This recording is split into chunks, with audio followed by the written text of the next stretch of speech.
Bonjour chers frères et sœurs en Christ, que la grâce, la paix et la miséricorde de notre Seigneur Jésus-Christ vous soit abondamment multiplié.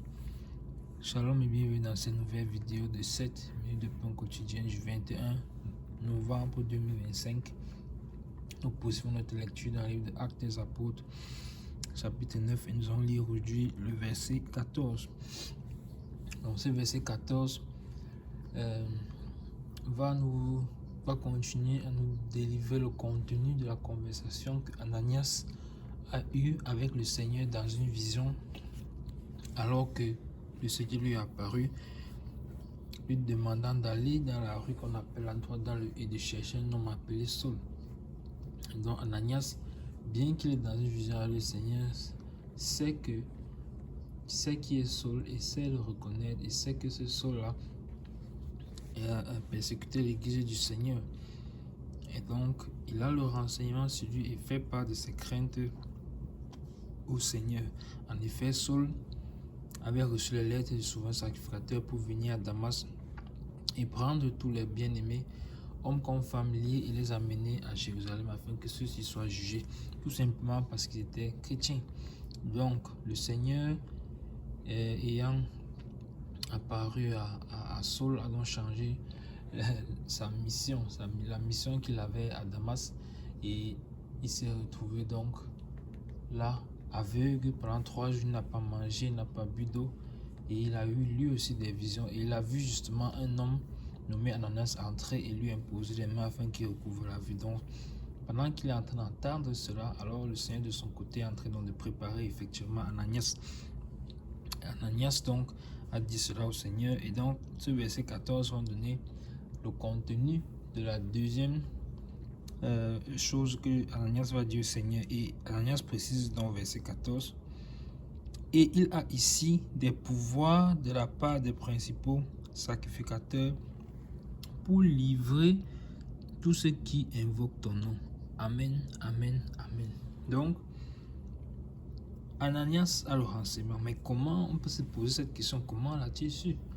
Comment a-t-il su que Saul a des pouvoirs pour livrer tous ceux qui invoquent le nom du Seigneur? Effectivement, parce que Paul n'est pas n'importe qui, il était quelqu'un qui avait une renommée. Il était connu. Non seulement il était connu en tant que personne, mais il était connu également en tant que zélé pour le Seigneur, en tout cas pour Dieu, qui croyait servir à cette époque en persécutant les chrétiens.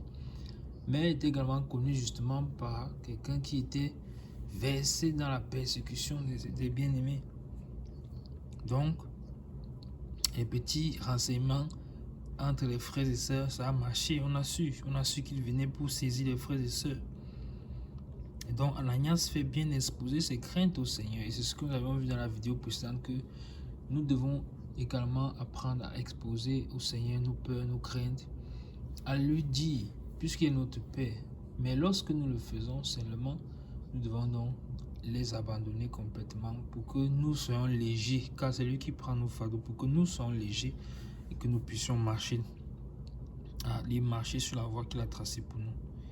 Donc, Ananias dit donc au Seigneur qu'il a le pouvoir de la part des principaux sacrificateurs de livrer tous ceux qui invoquent ton nom. Donc voici comment les chrétiens étaient vitalement persécutés, et c'est ce que nous vivons en ce jour, et ça va continuer. Cette persécution a grandi encore, mais le Seigneur veut que nous tenions ferme, dans sa parole. Nous devons tenir ferme. Dans la question, c'est que va-t-il faire? Qu'est-ce qu'Ananias va faire? Puisque là, c'est le Seigneur qui est en train de lui répondre, qui est en train de lui parler. Il est en train de répondre au Seigneur, mais que fera-t-il?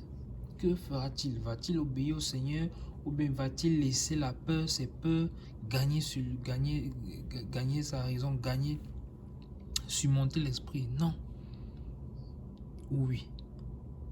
Nous le verrons certainement par la grâce de Dieu dans la prochaine vidéo. Mais c'est déjà très intéressant de voir ici comment, encore une fois, Ananias est en train de parler avec le Seigneur dans une vision. Nous avons déjà vu cela avec également Philippe. Donc, et même Saul. Donc, c'est merveilleux. Il n'a pas eu peur. Qu'est-ce qui qui est en train de me parler? Est-ce que c'est vraiment le Seigneur? Puisque si c'était le Seigneur, comment le Seigneur va m'envoyer chez quelqu'un qui est en train de persécuter les chrétiens? Certainement, non, non, non, non, non. C'est une autre voix qui est en train de me parler, non. Non, il avait cette relation avec le Seigneur, de façon qu'il pouvait savoir quand est-ce que c'est Dieu qui lui parle. Il pouvait savoir, reconnaître la voix de son maître. Le Seigneur dit, mes brebis entendent ma voix et me suivent. Il pouvait savoir, il savait que c'était avec le Seigneur qu'il avait une conversation. Car n'oublions pas que Satan se déguise en ange de lumière. Mais lui, il savait. Donc nous sommes également encouragés aussi ce soir à avoir une relation avec le Seigneur, avoir une relation intime avec le Seigneur, une relation d'intimité avec le Seigneur.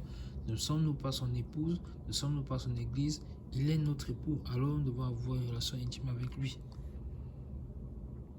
Et donc, il se laisse révéler, il se laisse découvrir. Amen. Nous arrêtons là pour aujourd'hui et par la grâce de Dieu, nous verrons donc que va-t-il faire, Ananias-là.